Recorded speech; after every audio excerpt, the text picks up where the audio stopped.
সাল্লাল্লাহু সাথে মক্কা থেকে মদিনায় হিজরত করবেন, ডেট বলে নাই, শুধু বলছে আমি যাব, সেটা তোমাকে জানালাম। তো দীর্ঘদিন না ঘুমায় রাত জেগে দাঁড়িয়ে থাকে দরজার কাছে যে আমার রাসূল কখন এসে ডাকবে। এটাকে বলে মহব্বত। রাসূল করিম সাল্লাল্লাহু আলাইহি ওয়াসাল্লামের আগমনের মাহফিল, এটা মহব্বতের মাহফিল, আর কিছুই না। এখানে আর কিছুই পাওয়া যাবে না। এখানে শুধু ভালোবাসা ছড়াতে হবে। আমার ভিতরে যে মহব্বতটুকু আছে, এই মহব্বতের প্রকাশ করতে হবে। মিলাদুন নবী হচ্ছে রাসূল করিম সাল্লাল্লাহু আলাইহি ওয়াসাল্লাম দুনিয়া আসছিলেন, আমরা এর জন্য খুশি হয়েছি। রাসূল করিম সাল্লাল্লাহু আলাইহি ওয়াসাল্লাম রোজা রেখেছিলেন, আসার কারণে দিনটা একটু দেরি হয়েছে। কিন্তু রবিউল আউয়াল মাস, আমরা একদিনে সব জায়গায় অনুষ্ঠান করে পারি না, এজন্য একটু দেরিতে হলেও এই মাসেই তো রাসূল করিম সাল্লাল্লাহু আলাইহি ওয়াসাল্লাম আগমন করেছিলেন। আমরা আলোচনা করব ইনশাআল্লাহ। আলহামদুলিল্লাহ আলহামদুলিল্লাহ নাহমাদুহু ওয়া নাস্তাঈনুহু ওয়া নাস্তাগফিরুহু ওয়া নু'মিনু বিহি ওয়া নাতাওয়াক্কালু আলাইহি ওয়া নাউযু বিল্লাহি মিন শুরুরি আনফুসিনা মান ইয়াহদিহিল্লাহু ফালা মুদিল্লা লাহু ওয়া মান ইউদ্লিলহু فلا هادي له ونشهد أن لا إله إلا الله وحده لا شريك له ونشهد أن سيدنا مولانا محمدا عبده ورسوله أما بعد فقد قال الله تعالى في كلامه المجيد والفرقان الحميد أعوذ بالله من الشيطان الرجيم شغله পড়েন শোনাবো أعوذ بالله من الشيطان الرجيم بسم الله الرحمن الرحيم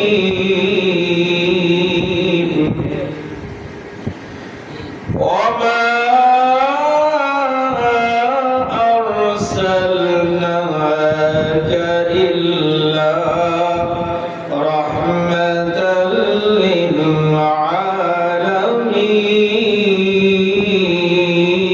للعالمين.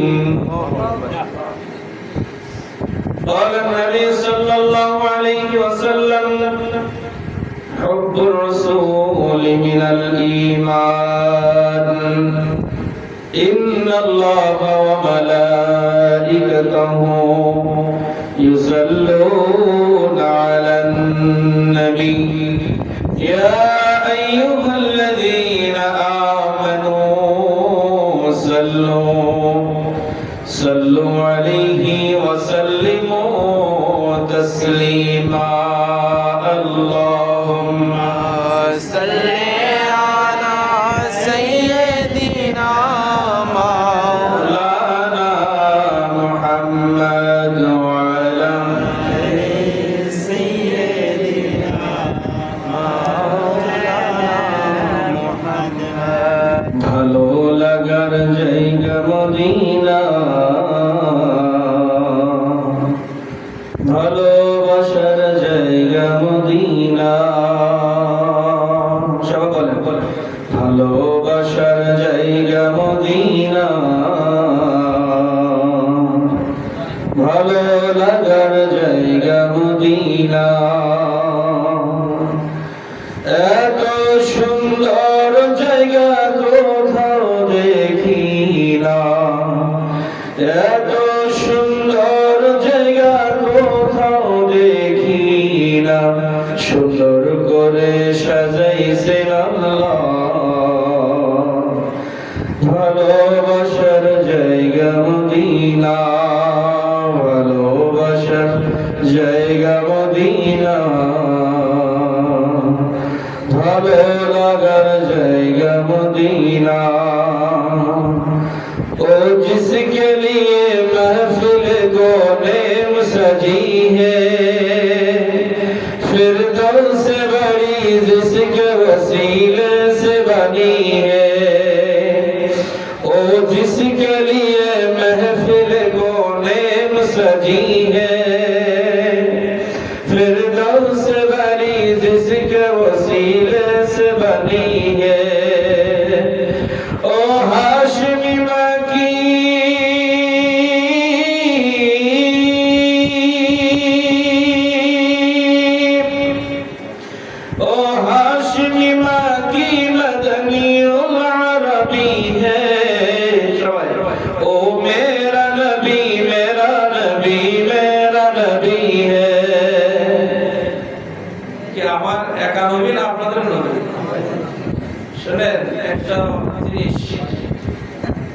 সংসার ধর্ম করছি, আমরা চাকরি করছি, ব্যবসা করছি, নামাজ পড়ছি, হজ করছি, যাকাত দিচ্ছি, এই আমল দিয়ে কি জান্নাত পাওয়া যাবে? বিষয়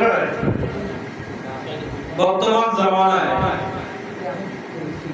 জুমার দিন তাও শেষের দিকে মানুষ আসে, ওযুর ফরজ ধরলে পারবে না, নামাজের 13 ফরজের খোঁজ নাই, 14 ওয়াজিবের খোঁজ নাই, সারা জীবন নামাজ পড়ে কবরে গেছে।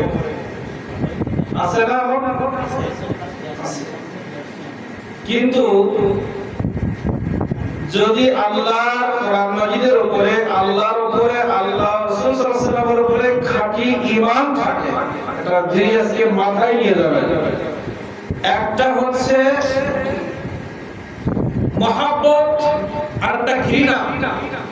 কোন ঈমানদারের অন্তরে যদি আল্লাহর প্রতি 100% মহব্বত থাকে, আল্লাহ রাসূলের পাশে উপরে পরিপূর্ণ মহব্বত থাকে, ইসলামের উপরে, কারণ রাসূল করিম সাল্লাল্লাহু আলাইহি ওয়াসাল্লামের কাছে তিনজন ব্যক্তি আসছিলেন দেখা করতে। রাসূল করিম সাল্লাল্লাহু আলাইহি ওয়াসাল্লামের স্ত্রীর কাছে যখন রাসূল করিম সাল্লাল্লাহু আলাইহি ওয়াসাল্লামের কাছে কথা বলার আরজি নিয়ে এসেছেন, তোমাদের আরজি কি? বলে আল্লাহ রাসূল করিম সাল্লাল্লাহু আলাইহি ওয়াসাল্লামের কাছে জানতে এসেছি আমরা কিভাবে ইবাদত করব, ইবাদত করে আমরা আল্লাহকে খুশি করব। কেমন ইবাদত? আমরা সারা রাত ইবাদত করব, সারা দিন ইবাদত করব, সারা বছর রোজা রাখব, যতদিন বেঁচে থাকি রোজা রাখব, ইবাদত করে আল্লাহকে খুশি করব। রাসূল করিম সাল্লাল্লাহু আলাইহি ওয়াসাল্লামের স্ত্রী উত্তর দিলেন, তোমরা কার সাথে, কার কাছ থেকে ইবাদত নিয়ে এত গরম দেখাচ্ছে, এত ইবাদত করবা? যে রাসূল করিম সাল্লাল্লাহু আলাইহি ওয়াসাল্লামের আগের পরের গুনাহ আল্লাহ তাআলা মাফ করে দিয়েছেন, যে রাসূল করিম সাল্লাল্লাহু আলাইহি ওয়াসাল্লামের যে তাহাজ্জুদের নামাজ, যে ইবাদত রাসূল করিম সাল্লাল্লাহু আলাইহি ওয়াসাল্লাম একদিনের ইবাদত সারা জীবন ধরে তুমি করতে পারবা না। রাসূল করিম সাল্লাল্লাহু আলাইহি ওয়াসাল্লাম সেই মজলিসে আসলেন, আসার পরে যখন তিনজন ব্যক্তির তিন রকম বক্তব্য, একজন বলল আমি সারাদিন রোজা রাখবো, সারা রাত ইবাদত করব, আরেকদিন বললেন আমি যুদ্ধ করব, আরেকজন বলল যতদিন বেঁচে থাকবো আমি রোজা রাখবো। রাসূল করিম সাল্লাল্লাহু আলাইহি ওয়াসাল্লাম বললেন আমার ইবাদতের সাথে তোমাদের ইবাদত চলবে না, কারণ রাসূল করিম সাল্লাল্লাহু আলাইহি ওয়াসাল্লাম কোনদিন তাহাজ্জুদের নামাজ বাদ দেয় নাই, কিন্তু উম্মতে মুহাম্মাদের উপরে তাহাজ্জুদের নামাজ ওয়াজিব নাই, ফরজ নাই, নফল। যদি না পড়তে পারে কিয়ামতের ময়দানে আটকাবে না। কিন্তু রাসূল করিম সাল্লাল্লাহু আলাইহি ওয়াসাল্লাম চাইতেন আমাদের জন্য তাহাজ্জুদের নামাজ আল্লাহ ফরজ করে দিলেন। রাসূল করিম সাল্লাল্লাহু আলাইহি ওয়াসাল্লাম বললেন তোমরা আমার সুন্নতের উপরে মহব্বত ভালোবাসা রাখবা। যদি আমি নবী যে তিনজন আসলেন ইবাদত করার জন্য, রাসূল করিম সাল্লাল্লাহু আলাইহি ওয়াসাল্লামের কাছে যাওয়ার জন্য, রাসূল করিম সাল্লাল্লাহু আলাইহি ওয়াসাল্লাম বললেন আমার সুন্নতের উপরে যদি তোমাদের মহব্বত থাকে, ওই মহব্বত তোমাদেরকে জান্নাত পর্যন্ত নিয়ে যাবে। আর যদি রাসূল করিম সাল্লাল্লাহু আলাইহি ওয়াসাল্লামের সুন্নতের উপরে সামান্যতম ঘৃণা আমাদের তৈরি হয়, রাসূল করিম সাল্লাল্লাহু আলাইহি ওয়াসাল্লামের বক্তব্যটা এমন ছিল, কোরআন মাজিদের উপরে, ইসলামের উপরে, রাসূল করিম সাল্লাল্লাহু আলাইহি ওয়াসাল্লামের উপরে, রাসূল করিম সাল্লাল্লাহু আলাইহি ওয়াসাল্লামের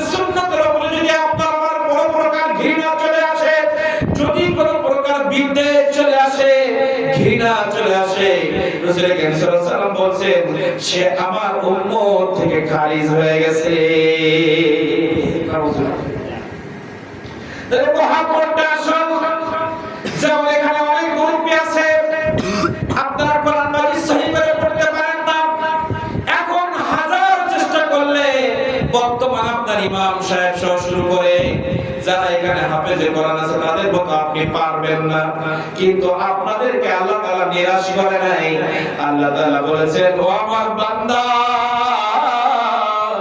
তুমি কোরআন মাজিদ পড়তে পারো না, এমন একটা বয়সে এসেছে কোরআন মাজিদ তুমি শুদ্ধ করে তেলাওয়াত করতে পারো না। আমার নবী সাল্লাল্লাহু আলাইহি ওয়াসাল্লাম বললেন, তুমি কোরআন মাজিদ পড়তে পারো না, কিন্তু কোরআন মাজিদটা খুলে তুমি যদি কোরআন মাজিদের পৃষ্ঠার দিকে তাকিয়ে থাকো আর চোখের পানি ছেড়ে দিয়ে বলো আল্লাহ, মনে বড় আশা কোরআন মাজিদ সহি করে পড়বো, কিন্তু পড়তে পারি না, এখন জবান ভারী হয়ে গেছে, স্মৃতি শক্তি লোপ পেয়ে গেছে, কোনো কিছু মনে থাকে না আল্লাহ, এই বলে কোরআন মাজিদের এই শব্দের দিকে যদি শুধু একটু করে চোখ পড়ে যান, এইভাবে করে পৃষ্ঠা উল্টায় মুহাব্বতের সাথে কোরআন মাজিদের দিকে তাকিয়ে মুহাব্বতের সাথে যদি একটু চোখ পড়ে যান, আল্লাহ রাসূল সাল্লাল্লাহু আলাইহি ওয়াসাল্লাম বলেন তেলাওয়াতকারীর মতো সওয়াব আল্লাহ তাআলা দান করে দিবে। আল্লাহ, এরকম ছোটখাটো সুবহানাল্লাহ আওয়াজ হবে না, মসজিদ কাফায় দিতে হবে, পারবেন ইনশাআল্লাহ। যদি কাফায় দেন আওয়াজ হবে না, হঠাৎ করে বন্ধ হয়ে যাবে, হঠাৎ করে বন্ধ হয়ে যাবে। আল্লাহ রাসূল সাল্লাল্লাহু আলাইহি ওয়াসাল্লাম বললেন, তুমি যদি তাকাতে না পারো, অনেক বন্ধ আছে, বন্ধ। আমার আল্লাহর বান্দা রাসূল ইব্রাহিম চোখে দেখতে পায় না, চোখটা বন্ধ হয়ে গেছে, সে চোখে দেখতে পায় না। রাসূল সাল্লাল্লাহু আলাইহি ওয়াসাল্লাম বললেন, তুমি দেখে দেখে পড়তে পারো না, তোমার চোখের শক্তি নাই, চোখে বন্ধ পড়ে গেছে, সানি পড়ে গেছে, তুমি কোরআন মাজিদ দেখতে পারো না।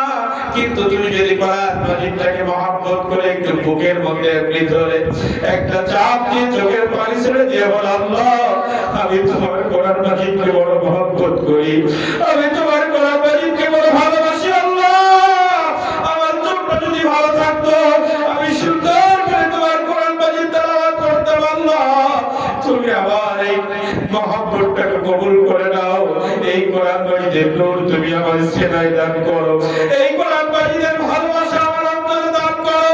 এই কথা বলে চোখের পানি যদি ছেড়ে দিতে পারে, আল্লাহ রাসূল সাল্লাল্লাহু আলাইহি ওয়াসাল্লাম বলেছেন এই বুকে জড়িয়ে ধরা, এই ধরার কারণে আল্লাহ তাআলা তেলাওয়াত করার সওয়াব দান করে দিবেন। কি করবেন?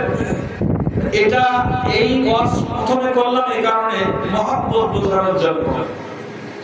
আপনি আমি আমাদের বাপ দাদারা ভালো তেলাওয়াত করতে পারতো না, কিন্তু তারা মহব্বতে জান্নাতে চলে গেছে। আসেন, এখানে 50 বছর আগে 100 বছর আগে মানুষ কি তেলাওয়াত করতে পারতো না? কিন্তু তারা জান্নাতে যাবে না, তারা আল্লাহকে মহব্বত করেছে না। কি এখানে 100 বছর আগে কোরআন তেলাওয়াত করতে পারতো না, এখন অনেক আল্লাহ প্রেমিক ওলি, ওলির ভক্ত, পীরের ভক্ত, এমন অনেকের কবরের লাশ এখনো জিন্দা পাওয়া যায় না, তারা তো কোরআন পড়তে পারতো না। মহব্বত কি? একটি হাদিস মোবারকে পড়েছি, হুকুম রাসূল মিনাল ঈমান, প্রথমে ইমতিহান মুহাব্বত। মুহাব্বত যদি সঠিক থাকে, আমলের ঘাটতি হলেও এই মুহাব্বতে আল্লাহ পাক করে নেবেন। এজন্য রাসূল সাল্লাল্লাহু আলাইহি ওয়াসাল্লাম হাদিসে মোবারকার অর্থটা এমন, আপনি ইসলামের সব কিছু মানতে পারেন না, আপনি ইসলামের শত শত সুন্নাত, সব সুন্নাত আপনার আমার দ্বারা মানা সম্ভব নয়। ইসলামের অনেক ফরজ বিধান আছে, এই ছোট্ট জীবনে সব ফরজগুলো আমরা মেনে কভার করতে পারবো না, কিন্তু আল্লাহ রাসূল সাল্লাল্লাহু আলাইহি ওয়াসাল্লাম বলেছেন তুমি সম্পূর্ণ পালন যদি নাও করতে পারো, মহব্বত থাকতে হবে। তা সংক্ষেপে বোঝায় কোরআন মাজিদ, কোরআন মাজিদ এবং ইসলাম এবং রাসূল, সাহাবায়ে কেরাম, আল্লাহর ওলি, কয়জনের কথা বললাম? আল্লাহ তাআলা কোরআন মাজিদ, ইসলাম, নবী মুহাম্মদ রাসূলুল্লাহ সাল্লাল্লাহু আলাইহি ওয়াসাল্লাম, সাহাবীগণ, তাবেঈগণ, খুলাফায়ে রাশিদিন, আউলিয়া কিরাম, হক্কানি উলামায়ে কিরাম, এই নয় শ্রেণীর ব্যক্তি। এই নয় শ্রেণী, প্রথম নাম্বার আছে আল্লাহ তাআলা তারপর আল্লাহ তাআলা রাসূল সাল্লাল্লাহু আলাইহি ওয়াসাল্লাম, তারপরে কোরআন মাজিদ, ইসলাম, সাহাবায়ে کرام, তাবিঈন کرام, তাবিঈন کرام, আল্লাহর ওলি এবং হক্কানি আলেম, এইগুলোকে যদি আপনি অন্তর থেকে মহব্বত করতে পারেন, যদি মানতে একটু কম হয়, আল্লাহ তাআলা আপনাকে আমাকে জান্নাত দিয়ে দিবেন। সুবহানাল্লাহ। কিন্তু কোরআন মাজিদের যদি সামান্যতম বেয়াদবি করেন, আপনি পড়তে পারেন না, অসুবিধা নাই, মহব্বত আছে, চেষ্টা করবেন। কারণ পৃথিবী আমরা যতই সুন্দর তেলাওয়াত করি না কেন, মৃত্যুর আগ পর্যন্ত তেলাওয়াত করে সেইভাবে আপনিও পারবেন না, আমিও পারবো না। যতই সেজদা দেই সাহাবীদের মতো নামাজ আমরা পড়তে পারবো না। আমরা যতই ইবাদত করি না কেন, রাসূল করিম সাল্লাল্লাহু আলাইহি ওয়াসাল্লাম যে ইবাদত করেছে, 2 রাকাত নামাজে সারা রাত কাটিয়ে দিয়েছে, 11টা বেজেছে চোখের মধ্যে ঘুম, কিন্তু এরকম রাতের পরে সাহাবায়ে کرام জেগে জেগে ইবাদত করেছেন, ওই সাহাবায়ে کرامদের মতো ইবাদত আমরা করতে পারবো না। কিন্তু আমাদের যদি মহব্বত থাকে, কি থাকে? মহব্বত আমাদের ইবাদতের ঘাটতি পূরণ করবে। যেমন নফল নামাজ ফরজের ঘাটতি পূরণ করবে কিয়ামতের মাঠে, অনেক ফরজের ঘাটতি, সুন্নাত এবং নফল আমাদের ফরজের ঘাটতিগুলো কিয়ামতের ময়দানে পূরণ করে দিবে। এজন্য বাবা, জীবনে একটা জিনিস মাথায় রাখবেন, আল্লাহর প্রতি, নবীর প্রতি, কোরআন মাজিদের প্রতি, সাহাবায়ে کرامদের প্রতি, তাবিঈদের প্রতি, তাবিঈন এবং হক্কানি ওলি, হক্কানি ওলামায়ে کرام, এদের পরে কোনো সময় ঘৃণা নিয়ে আসবেন না। আল্লাহর প্রতি সামান্যতম ঘৃণা যদি আসে, ইমান শেষ। রাসূল করিম সাল্লাল্লাহু আলাইহি ওয়াসাল্লামের প্রতি সামান্যতম বেয়াদবি যদি করে ফেলেন, কথা বলতেছেন বলতে যদি বলে ফেলেন রাসূলুল্লাহ আমিও তাই, ইমান শেষ। সারা জীবন ওয়াজ করলেন, সারা জীবন হাজার হাজার মানুষকে কোরআন মাজিদের দাওয়াত দিলেন, কিন্তু হঠাৎ করে বললেন রাসূল আমাদের মতো, জায়গায় ইমান শেষ। 50 বছরের ইমান সব আপনার বাতিল হয়ে যাবে। এজন্য কোন প্রকার সামান্যতম আল্লাহকে নিয়ে, কোরআন মাজিদকে নিয়ে, আল্লাহ রাসূল সাল্লাল্লাহু আলাইহি ওয়াসাল্লামকে নিয়ে, সাহাবায়ে کرامদেরকে নিয়ে সামান্যতম বেয়াদবি করা যাবে না। আমল না করতে পারে বেয়াদবি করা যাবে না, তাহলে আল্লাহ maaf করবে। আর যদি বেয়াদবি করেন আর ইবাদতের ঘাটতি থাকে, কোনোভাবেই পার হওয়া সম্ভব নয়। সারা জীবন ইবাদত করেছেন, কিন্তু রাসূল সাল্লাল্লাহু আলাইহি ওয়াসাল্লামকে আমাদের মতো মেনে নিয়েছেন। সারা জীবন ইবাদত করেছেন, কিন্তু আপনি বলেছেন সাহাবায়ে کرامদের জীবনে ভুল করেছে, রাসূল সাল্লাল্লাহু আলাইহি ওয়াসাল্লাম তার নবুয়ত জীবনে ভুল করেছে, আল্লাহ রাব্বুল আলামিন কোরআন মাজিদের ভিতরে ভুল করেছে। এই শব্দ যদি আপনি বলেন, 1000 বার যদি কাবা শরীফ জিয়ারত করেন, 1000 বার যদি আল্লাহকে সিজদা দেন, যতই সিজদা দেন না কেন, যতই ইবাদত করেন না কেন, আল্লাহর কোরআন মাজিদ সম্পর্কে বাজে চিন্তা মনের মধ্যে থাকার কারণে, রাসূল সাল্লাল্লাহু আলাইহি ওয়াসাল্লাম সম্পর্কে খারাপ কথা বলার কারণে, সাহাবায়ে کرام সম্পর্কে বেয়াদবি করার কারণে, আল্লাহর ওলিদের সাথে বেয়াদবি করার কারণে সারা জীবনের ইবাদত আল্লাহ তাআলা বাতিল করে দিবে। নারায়ে তাকবীর, নারায়ে রিসালাত, পবিত্র ঈদে মিলাদুন নবী, পবিত্র ঈদে মিলাদুন নবী। এজন্য ওয়াজ এখনো শুরু করিনি, ঝুঁকি নাই, ওয়াজ করবো ইনশাআল্লাহ। আপনারা যে শোনেন, শুধু আপনাদের একটা সবক আজকে মাহফিল থেকে যে আমার জীবন যাবে, কিন্তু এই কোরআন মাজিদ, আল্লাহ রাসূল সাল্লাল্লাহু আলাইহি ওয়াসাল্লাম, সাহাবায়ে کرام, আল্লাহর ওলিদের নিয়ে কোনোদিন বাজে চিন্তা করব না, বাজে কথা বলবো না। ঠিক আছে? রাসূল করিম সাল্লাল্লাহু আলাইহি ওয়াসাল্লাম সব সুন্নাত আমরা মানতে পারি না। দস্তরখানা বিছায় খানা খাইতে না সুন্নাত আমরা কয়জন পারি? কিন্তু আপনি যদি বলেন দস্তরখানা লাগে না, উঠাও, একটা সুন্নাত আপনি মানেন নাই, আপনাকে আল্লাহ maaf করবে। কিন্তু যদি বেয়াদবি করেন, পশ্চিম কালো maaf করবে না। কোন হাদিসে মুবারাকা যদি আপনি মানতে না পারেন, শুধু রাসূল সাল্লাল্লাহু আলাইহি ওয়াসাল্লামের উপর মহব্বত থাকার কারণে অনেক সুন্নাত আপনি মানতে পারেন নাই, আল্লাহ আপনাকে maaf করে দিবে, রাসূল সাল্লাল্লাহু আলাইহি ওয়াসাল্লাম আপনাকে শাফায়াত করবে। কিন্তু আপনি অনেক ইবাদত করেন, একটা সুন্নতকে বেয়াদবি করলেন, কি করলেন? বেয়াদবি করলেন। দস্তরখানা দরকার কি? অত দাড়ি রাখার দরকার কি? এই দাড়ি কার সুন্নাত? রাসূলের সুন্নাত। আল্লাহ রাসূল সাল্লাল্লাহু আলাইহি ওয়াসাল্লাম বললেন, মান আহাব্বা সুন্নতি ফাকাদ আহাব্বানি ওয়া মান আহাব্বানি কানা মাই ফিল জান্নাহ। সুবহানাল্লাহ। জোরে বলেন সুবহানাল্লাহ। ওলা সিরে রাসূল সাল্লাল্লাহু আলাইহি ওয়াসাল্লামকে জানাতে হবে, আল্লাহকে জানাতে হবে, রাসূল আপনাকে আমার জীবন থেকে আল্লাহ আপনাকে আমরা আমাদের জীবনের থেকে বেশি মহব্বত করি, এটা আমাদের জবান দিয়ে আজকে জানিয়ে দিতে হবে। আজকের এই মহব্বত হাসরের ময়দানে আমাদের নাজাতের রাস্তা হতে পারে। সুবহানাল্লাহ। রাসূল সাল্লাল্লাহু আলাইহি ওয়াসাল্লাম বলেন, মান আহাব্বা সুন্নতি ফাকাদ আহাব্বানি ওয়া মান আহাব্বানি কানা মাই ফিল জান্নাহ। মানে যে ব্যক্তি আহাব্বা মহব্বত করলো, প্রেম করলো, ভালোবাসা তৈরি করলো, মান যে ব্যক্তি, যে কোনো ব্যক্তি হতে পারে, আপনি হতে পারেন, আপনি হতে পারেন, আপনি হতে পারেন, আপনি, আমি, এখানে আমরা যারা বসে আছি আমাদের মধ্যে যে কোনো একজন ব্যক্তি হতে পারে। পৃথিবীর 200 কোটি মানুষ, এই 200 কোটি মানুষের যে কোনো একজন যদি মানে যে কেউ, এখানে কাউকে নির্দিষ্ট করে বলা হয় নাই। রাসূল সাল্লাল্লাহু আলাইহি ওয়াসাল্লাম বলেন, মান আহাব্বা, যে ব্যক্তি মহব্বত করবে সুন্নতি, আমি নবী আমার রেখে যাওয়া সুন্নাত, আমার রেখে যাওয়া সুন্নাতকে যে ব্যক্তি মহব্বত করবে, মহব্বত করে ব্যক্তি জীবনে, সামাজিক জীবনে ওই সুন্নতের বাস্তবায়ন করবে। মান আহাব্বা সুন্নতি ফাকাদ আহাব্বানি, আমার একটি সুন্নতকে মহব্বত করা মানে আমি নবী আমাকে মহব্বত করা, আর আমাকে মহব্বত করা মানে কানা মাই ফিল জান্নাহ, ওই ব্যক্তি, আমি নবী যে জান্নাতে থাকবো, আমার সাথে আমার মহব্বত করা সুন্নাত, ওই সুন্নাতকে মহব্বত করা আমার সাথে সেই জান্নাতের মধ্যে থাকবে। সুবহানাল্লাহ। নারায়ে তাকবীর, নারায়ে রিসালাত, পবিত্র ঈদে মিলাদুন নবী।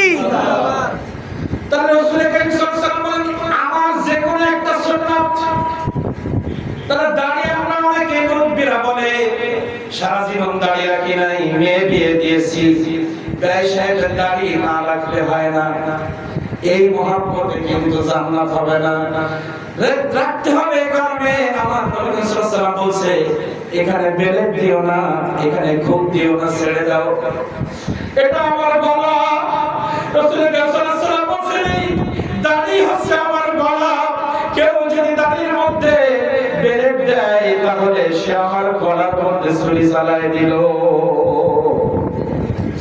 তোমরা আমার গলায় ছুরি চালিও না, আমাকে মহব্বত করো। বাবা, এখানে অধিকাংশ সবাই দাঁড়িয়ে আছে দেখছি, যারা যুবক আছেন অনেকের বয়স হয়ে গেছে, এখনো নিয়ত করতে পারেন নাই। বাবা, আজকে নিয়ত করেন, একটা সুন্নতকে অত্যন্ত মহব্বত করেন। রাসূল করিম সাল্লাল্লাহু আলাইহি ওয়াসাল্লাম শত শত সুন্নাত আছে, রাস্তা দিয়ে ডান দিকে হাঁটা সুন্নাত, আমরা অনেক সময় হাঁটতে পারি না, দেখা হলে সালাম দেওয়া সুন্নাত, ছোট বাচ্চাদেরকে স্নেহ করা, গুরুজনকে শ্রদ্ধা করা, পিতা মাতার সুখ দুঃখে তার পাশে যাওয়া, এলাকার মানুষের সুখ দুঃখ দেখতে যাওয়া। কিন্তু আমি থাকি ঢাকায়, আমি সবসময় খুলনায় থাকি, আমার ব্যবসার কারণে আমি সব সুন্নাত পালন করতে পারি না। আমার ভাইয়ের প্রতি হক ছিল, আমার প্রতিবেশীর প্রতি হক ছিল, সব হক আমরা আদায় করতে পারি না। কিন্তু আজকে থেকে নিয়ত করেন, যে কোনো একটা সুন্নাতকে মহব্বত করেন। আপনি যদি মোটেও না পারেন, রাসূল করিম সাল্লাল্লাহু আলাইহি ওয়াসাল্লাম দস্তরখানা বিছায় খানা খাইতেন, ছোট্ট একটি দস্তরখানা, যদি 5 জনের সংসার, একসাথে যদি 5 জন এক ডাইনিং টেবিলে আপনি খান, ওই 5 জন বসতে জয়টা প্লেট লাগে, যতটুকু জায়গা লাগে, একটা কাপড় কত টাকা তো নষ্ট হয়ে যায়। 1 গাছ 2 গাছ কাপড় কিনতে বেশি টাকা লাগে না, একটা কাপড় করে সুন্দর সেলাই করে আপনি আপনার ডাইনিং টেবিলের পাশে সুন্দর করে রেখে দেন, খাওয়ার সময় ওই দস্তরখানাটা বিছায় নেন। আপনি যদি চাকরি করেন, আপনার পাঞ্জাবির পকেটে, আপনার ব্যাগের ভিতরে ছোট্ট একটু জায়গা করে নেন, একটু নিয়ত করেন। আজকে আমরা শুনলাম রাসূল করিম সাল্লাল্লাহু আলাইহি ওয়াসাল্লামের একটি সুন্নাতকে মহব্বত করলেন, রাসূল করিম সাল্লাল্লাহু আলাইহি ওয়াসাল্লামের সাথে জান্নাতে যাওয়া যাবে। আজকে বাড়ি গিয়ে এখান থেকে নিয়ত করেন, যে কোনো একটা সুন্নাত আজকে থেকে শুরু করব, হতে পারে দাড়ি, হতে পারে দস্তরখানা, ওই দস্তরখানা নিয়ে তেমনি ভাবে করেন। আমার রাসূল করিম সাল্লাল্লাহু আলাইহি ওয়াসাল্লাম দস্তরখানা বিছায় খানা খাইতেন, আমি আজকে থেকে দস্তরখানা বিছায় খানা খাবো। ওই খানা খাওয়ার সময় আমার নবীর কথা একবার একটু চিন্তা করে, এমনি ভাবে আমার দয়ার নবী, আমার মায়ের নবী দস্তরখানা বিছায় খানা খাইতেন। জন্য আমি একটু দস্তরখানাটা বিছায় দিলাম। আল্লাহর কসম করে বলি, রাসূল করিম সাল্লাল্লাহু আলাইহি ওয়াসাল্লামের যে হাদিসে মুবারক পড়েছি, এই হাদিসে মুবারক বলছে একটা সুন্নতকে যদি কেউ মহব্বত করে, আমি নবী সে আমাকে মহব্বত করলো, আর যে আমাকে মহব্বত করলো আমি নবী আমার সাথে সে জান্নাতে থাকবে। পারবো না বাবা? ইনশাআল্লাহ পারবো। তাহলে প্রথম আলোচনা শুরু হয়েছে দুইটা শব্দ দিয়ে। একটা হচ্ছে আমরা জীবন চলে যাবে কিন্তু কোনদিন আল্লাহ, আল্লাহ রাসূল, কোরআন মাজিদ, ইসলাম, সাহাবায়ে কেরাম, তাবিঈন কেরাম, হক্কানি ওলি এবং হক্কানি আলেম এনাদের সাথে কোনদিন বেয়াদবি করব না। এমন কোনো কথা বলবো না যে কথার কারণে আমার আল্লাহর সাথে বেয়াদবি হবে। এমন কোনো কথা বলবো না যে কথার কারণে কোরআন মাজিদের সাথে আমার কথা সংঘর্ষিক হয়ে যাবে। রাসূল করিম সাল্লাল্লাহু আলাইহি ওয়াসাল্লামের সাথে বেয়াদবি হবে, ইসলাম খাটো হবে, আল্লাহ ওলিদের মান কমে যাবে, হক্কানি আলেমদের সাথে বেয়াদবি হবে। এমন কোন কথা আমার জবান দিয়ে যেন না বের হয়। আপনি অল্প আমল করলেও পার হতে পারবেন, আর হাজার আমল করেও যদি এই বেয়াদবির খাতা না ওঠে খবর হয়ে যাবে।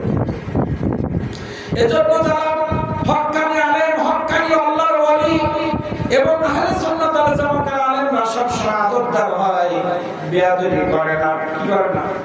কোন সময় আল্লাহর ওলিদের নিয়ে বেয়াদবি হয় না। কিন্তু দেখা যায় আমাদের সমাজে অনেক আলেম শ্রেণীর মধ্যে আছে, সাধারণ মানুষ আছে, এমন এমন কথা বলে রক্ত গরম হয়ে যায়। চায়ের দোকানে বসলে সেখানে বসে বসে কোরআন মাজিদ নিয়ে বেয়াদবি করে, সাহাবায়ে কেরামদেরকে নিয়ে বেয়াদবি করে, স্টেজে বেয়াদবি, চায়ের দোকানে বেয়াদবি, রাস্তাঘাটে বেয়াদবি।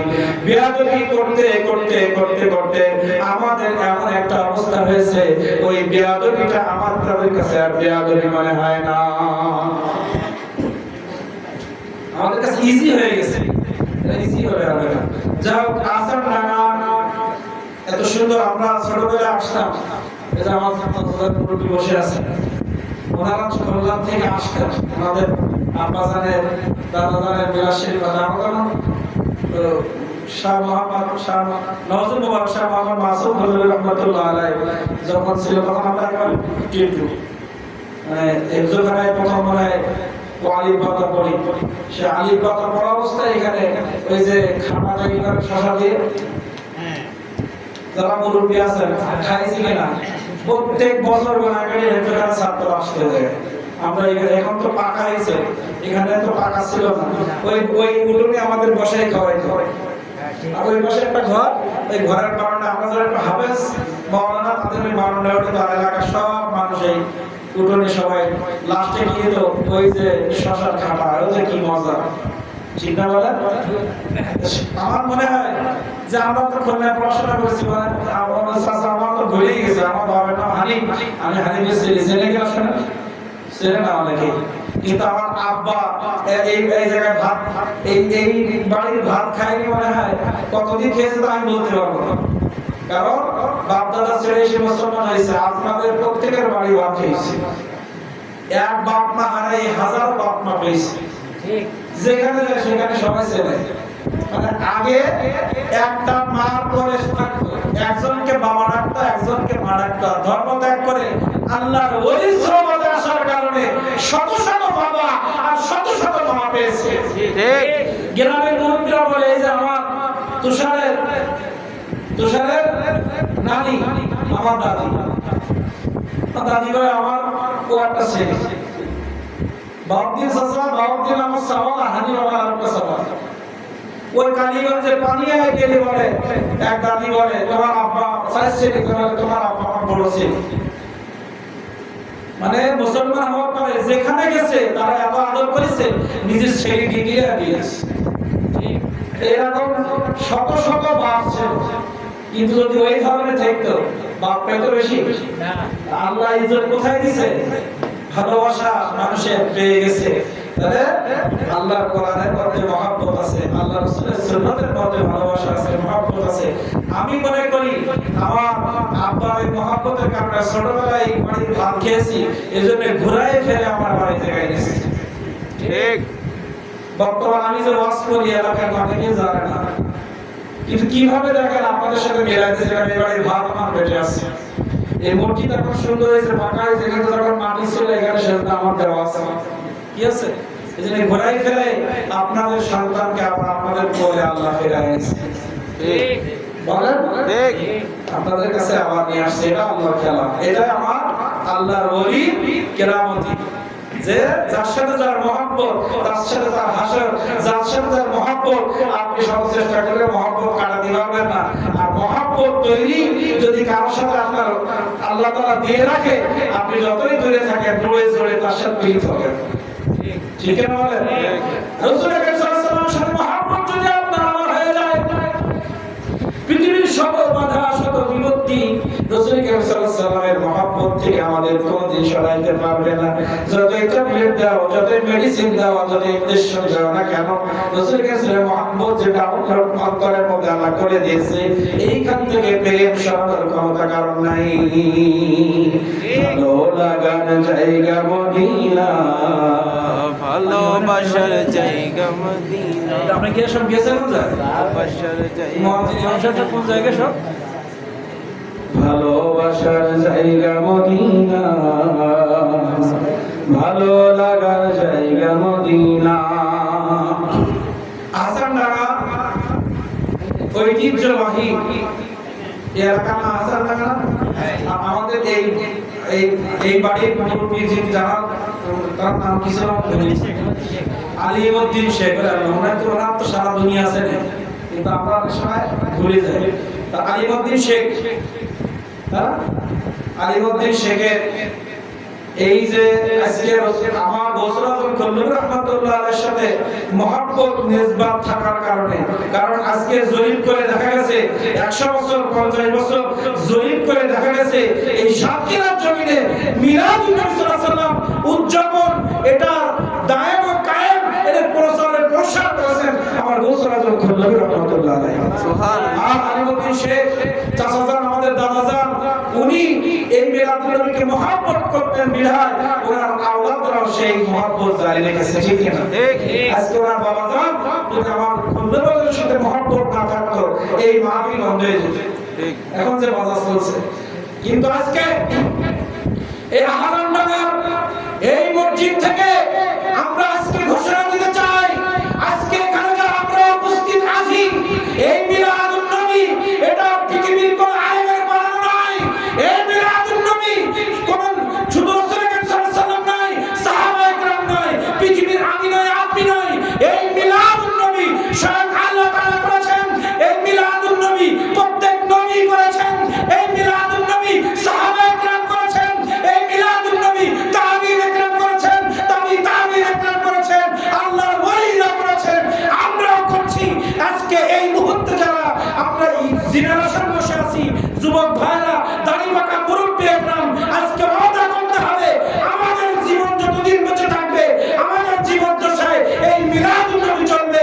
আর এমন ভাবে কায়েম করে যাব কিয়ামত পর্যন্ত এই এলাকায় এই মসজিদে মিলাদুন নবী কায়েম থাকবে। কে কে চান হাত তুলে দেখান। নারায়ে তাকবীর, নারায়ে রিসালাত, ইয়া রাসূলুল্লাহ, নারায়ে রিসালাত, ইয়া রাসূলুল্লাহ। কথা বলেছেন কার সাথে? আল্লাহর সাথে। আল্লাহর সাথে। দলিল লাগবে না মিলাদুন নবী? দলিল তো আপনাকে মুস্ত, এখানে সব দলিল আছে। আল্লাহ তাআলা রূহ জগতে মিলাদুন নবী মানে রাসূল সাল্লাল্লাহু আলাইহি ওয়াসাল্লাম দুনিয়ায় আসছেন। এই আমার রাসূল সাল্লাল্লাহু আলাইহি ওয়াসাল্লামের আগমন, এই সময় কিছুই না। রাসূল সাল্লাল্লাহু আলাইহি ওয়াসাল্লাম আগমনের আলোচনা এটা স্বয়ং আল্লাহ তাআলা করেছেন। কে বলেছেন? আল্লাহ তাআলা। স্বয়ং আল্লাহ তাআলা করেছেন। আমি শুধু দলিলগুলো বাংলায় শুধু একবার করে আয়াতগুলো পড়ে যাচ্ছি, ব্যাখ্যা আওয়াজ হবে অন্যদিকে। আল্লাহ তাআলা সূরা আলে ইমরানের 81 নম্বর আয়াতে আল্লাহ তাআলা ঘোষণা দিচ্ছেন রূহ জগতে, হে আমার রূহ সৃষ্টির রূহ, এখানে সব নবীদের এবং সবার রূহ ছিল। সেখানে আল্লাহ তাআলা এখানে এই রূহ জগতে শুধু নবীদের রূহ ছিল। প্রথম পৃথিবীর সব রূহদেরকে নিয়ে আল্লাহ তাআলা বলছে আমি কি তোমাদের রব নই? আমরা সবাই বলেছিলাম রব্বি আল্লাহ, লাস্তু বিরব্বিকুম, আপনি আমাদের রব। এখানে আবার আমার নবী মুহাম্মদ রাসূলুল্লাহ সর্বপ্রথম বলেছিল, তারপর আস্তে আস্তে সবাই বলেছিল। আর এই সূরা আলে ইমরানের 81 নম্বর আয়াতে যে আয়াতটা আল্লাহ তাআলা নাযিল করেছেন, এখানে আল্লাহ তাআলা বলছেন শুধুমাত্র নবীদের রূহগুলো আলাদা করে ওই নবীদের সাথে আল্লাহর কথা হয়েছিল। কি কথা হয়েছিল? খুব খেয়াল করে শুনবেন। আল্লাহ তাআলা শুধু নবীদের রূহ, এখানে আমাদের কারো ছিল না। প্রথম রূহ সৃষ্টি করার পরে এখানে হিন্দু, বৌদ্ধ, খ্রিস্টান, মুনাফিক, মুসলমান সবার রূহ ছিল। প্রথম আল্লাহ তাআলা যখন রূহদের কাছে প্রশ্ন করেছিল আমি তোমাদের রব না রব নই, সেখানে হিন্দু, বৌদ্ধ, খ্রিস্টান সবার রূহ ছিল, নবীদের রূহ ছিল, সাহাবীদের রূহ ছিল, আপনার আমার সবার রূহ ছিল। তখন আমরা বলেছিলাম আলাস্তু বিরাব্বিকুম, আপনি আমাদের রব। এটা গেল প্রথম মাহফিল। এই যে রব মাহফিল করে কথা আল্লাহ নিজেই করেছেন। এই যে সবাইকে নিয়ে আমরা আলোচনা করছি, এটা আল্লাহ নিজেও করেছেন জগতে। আল্লাহ তাআলা প্রথম মাহফিল হলো সবার কাছে স্বীকৃতি দিলাম আমি তোমাদের সৃষ্টিকর্তা কিনা। যখন আমরা সবাই বলেছিলাম আপনি আমাদের রব, দ্বিতীয় আরেকটি বৈঠক হয়েছিল, সেখানে শুধু নবীদের রূহ ছিল, আর কোনো রূহ নাই। আপনিও ছিলেন না, আমিও ছিলাম না।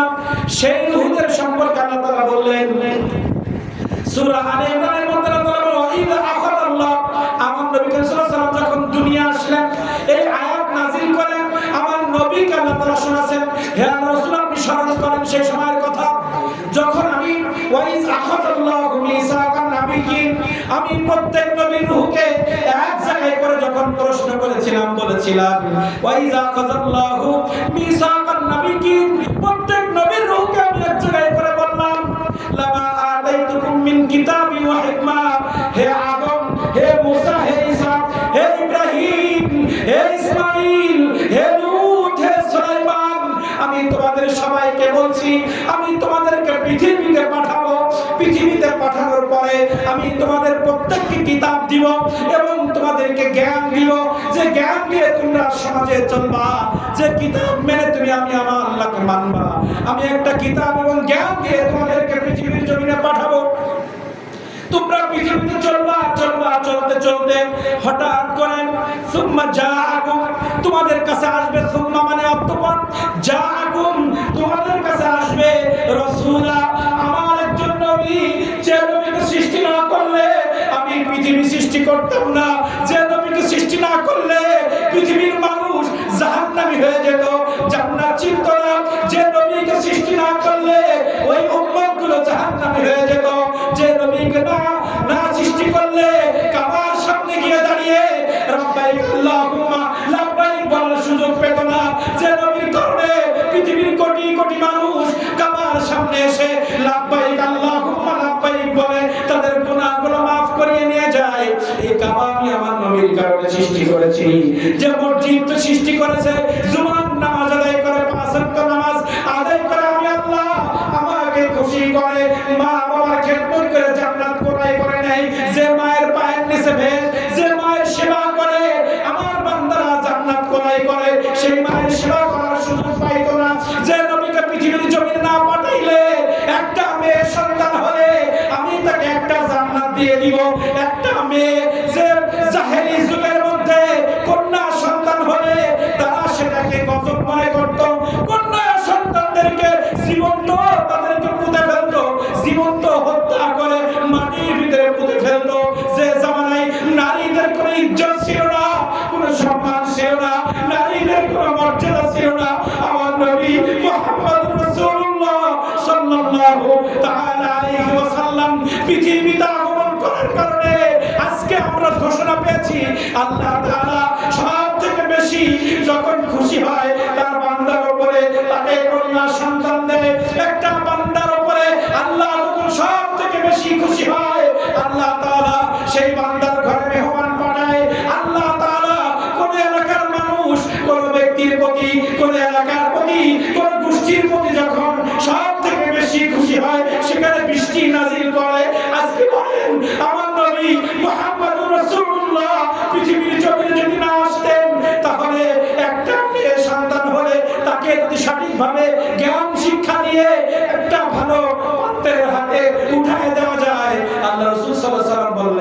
তুমি একটা জান্নাতের মালিক হয়ে গেছো। সুবহানাল্লাহ। নারায়ে তাকবীর, নারায়ে তাকবীর, নারায়ে রিসালাত, নারায়ে রিসালাত। পবিত্র ঈদে মিলাদুন নবী, পবিত্র ঈদে মিলাদুন নবী। এখন বলেন নবী আসার কারণে আমরা খুশি না বেজার? আজকে একটু চোখটা এখন বন্ধ করেন, আলোচনার দিকে একটু খেয়াল করেন। ওই 12 রবিউল আউয়াল যদি আমার নবী রাহমাতুল লিল আলামিন পৃথিবীতে আগমন না করত, আমরা সবাই জাহান্নামে থেকে যেতাম। কারণ তখন জ্যান্ত মানুষকে কবর দেওয়া হলো, কোনো ইবাদত বندگی ছিল না, সবাই মুশরিক, আল্লাহর সাথে শিরক করত।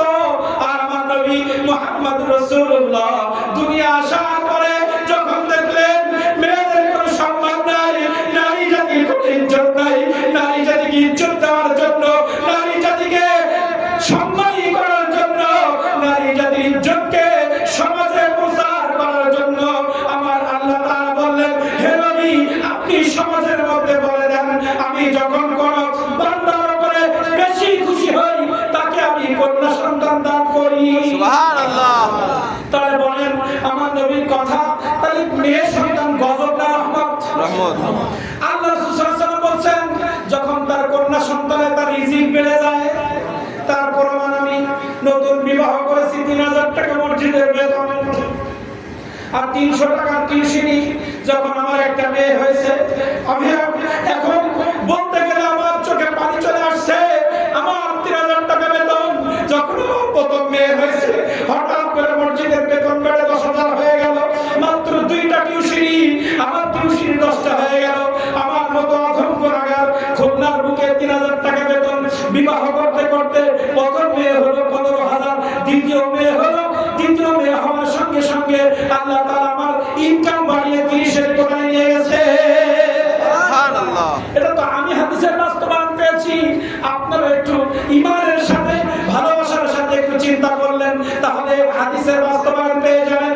আল্লাহ রাসূল সাল্লাল্লাহু আলাইহি ওয়াসাল্লাম বললেন, যার একটা মেয়ে সে একটা জান্নাত ক্রয় করে নিল, যার 2টা মেয়ে সে 2টা জান্নাতের মালিক হয়ে গেল, যার 3টা মেয়ে আল্লাহ রাসূল সাল্লাল্লাহু আলাইহি ওয়াসাল্লাম বলেছেন কিয়ামতের ময়দানে 3টা মেয়েকে যদি সে রহমত মনে করে আর তার পিছনে খরচ করতে পারে, রাসূল সাল্লাল্লাহু আলাইহি ওয়াসাল্লাম যখন বাইরে যেতেন বাড়ি আসার সঙ্গে সঙ্গে আমার রাসূল সাল্লাল্লাহু বললেন, হে সাহাবায়ে کرام তোমার ঘরে যদি কন্যা সন্তান থাকে তুমি কখনোই খালি হাতে বাড়ি যাবে না, তোমার মেয়ের জন্য কিছু নিয়ে যাও।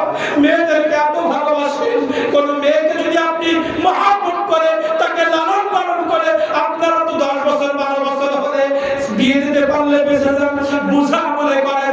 এজন্য কোটিপতি ছেলে দেখেন মনে করেন অনেক ভালো থাকবে, সব ছেলে আর দেখার সুযোগ থাকে না।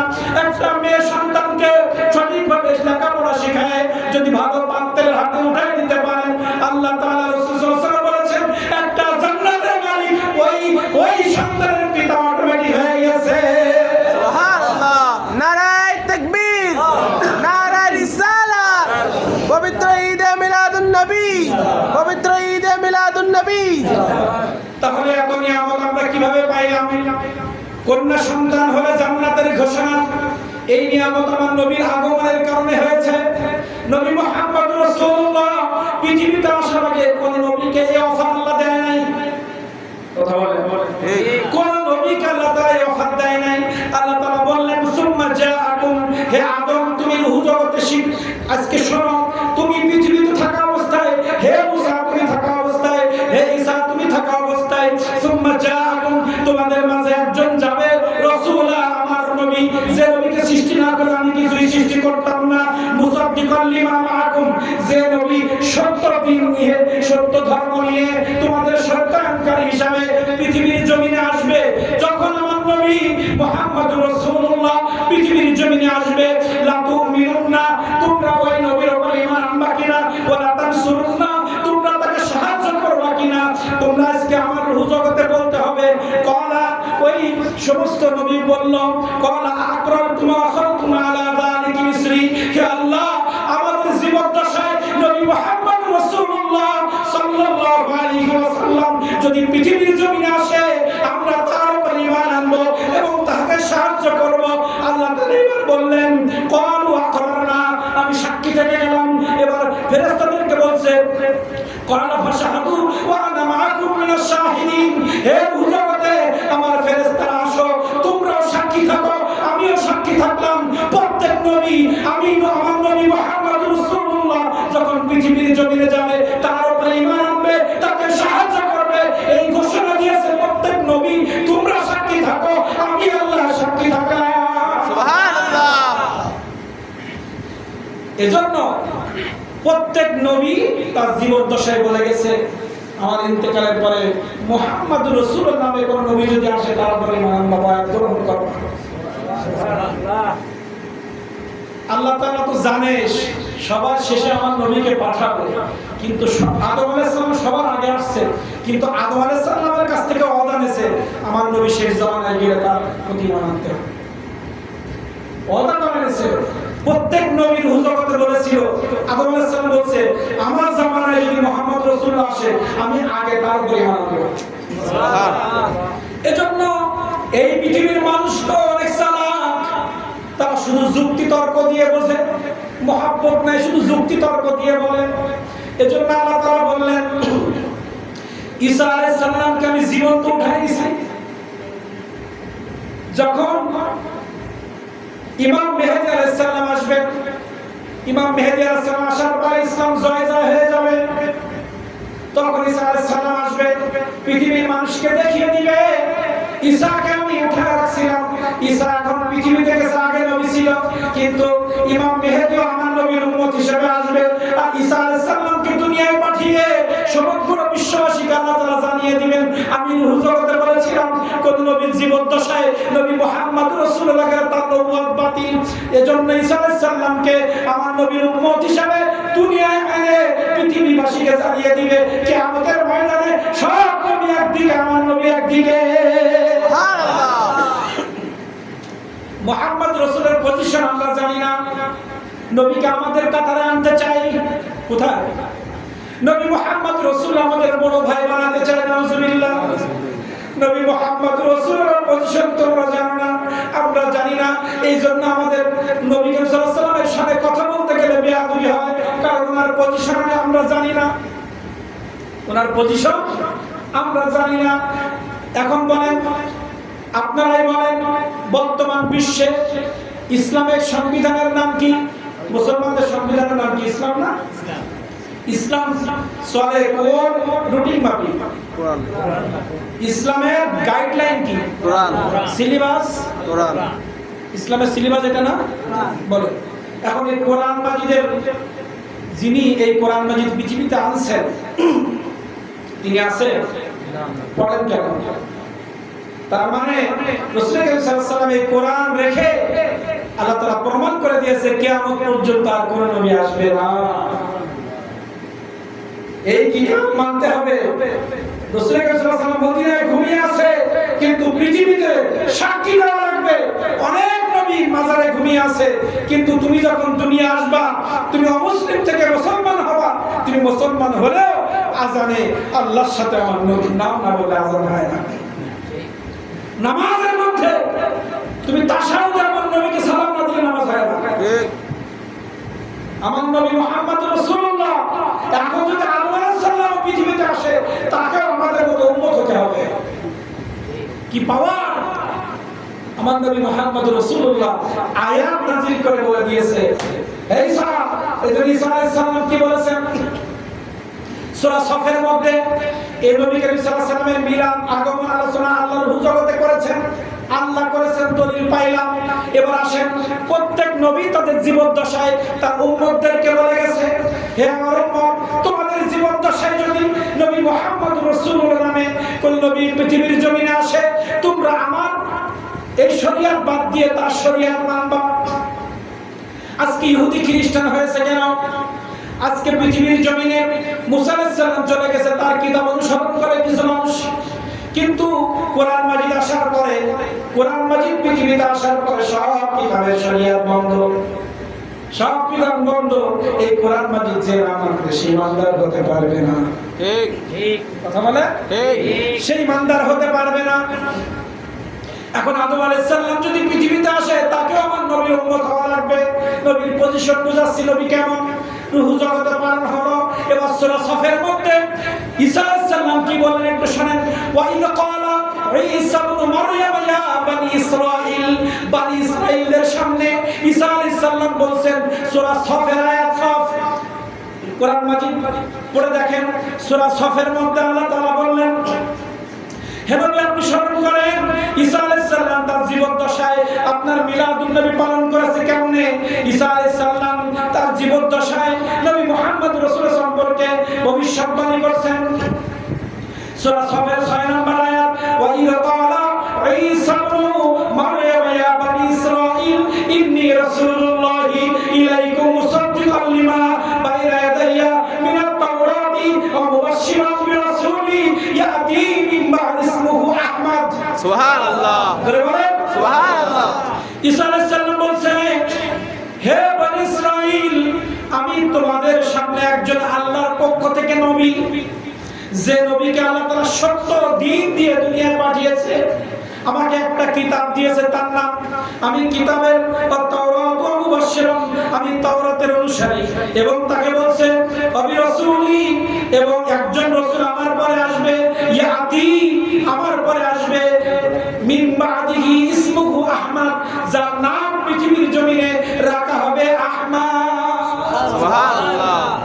মুহাম্মাদের নাম এতই মধুর লাগে, মুহাম্মাদের নাম এতই মধুর লাগে, যে নামের মধ্যে আমার আল্লাহ তাআলা মহব্বত দিয়েছেন, মহব্বত দিয়েছেন।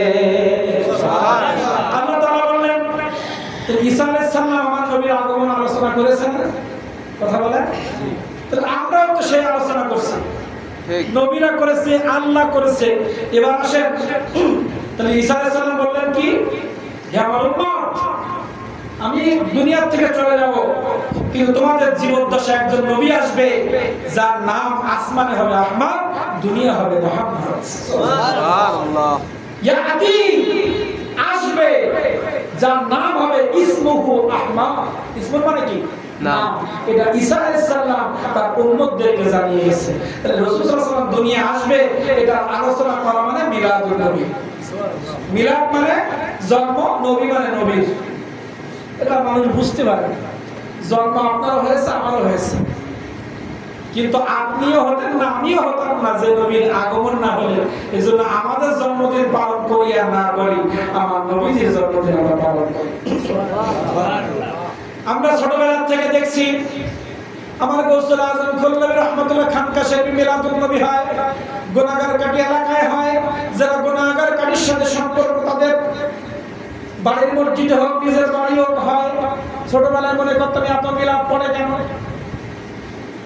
সমাজের উপরে সুন্নতের বাস্তবায়ন নেই, সমাজের মানুষ নামাজ পড়তেছে না, সুদ বাদ দিচ্ছে না, ঘুষ বাদ দিচ্ছে না, মিলাদ পড়ে কেন?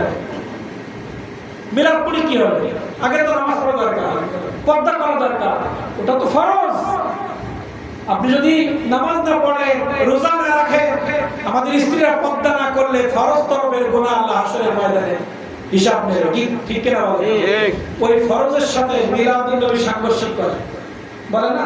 শুধু মিলাদ পড়ে, কিয়াম করে, বিরিয়ানি পোলাও খায়, এদিকে ইসলাম কায়েমের নামে খোঁজ নেয়। ইসলাম কায়েম তো করবে রাষ্ট্র, আমরা তো কায়েম করতে আসেনি, আমরা আসছি রাসূলের মহব্বত করতে। যে মহব্বতের মাহফিল আল্লাহ করেছে, নবী করেছে, সাহাবায়ে কেরাম করেছে, আমরা সেটাই করতে এসেছি এখানে। এখানে রাজনীতির সাথে কোনো সম্পর্ক নাই। দিন কায়েম হবে, এটা আমরা সবাই চাই। ও প্ল্যাটফর্ম আলাদা, এটা আলাদা, এটা কোনো ফরজ না, এটা নফল। কিন্তু হাশরের ময়দানে ফরজের থেকে কিছু নফলের দাম অনেক বেশি হবে। ঠিক।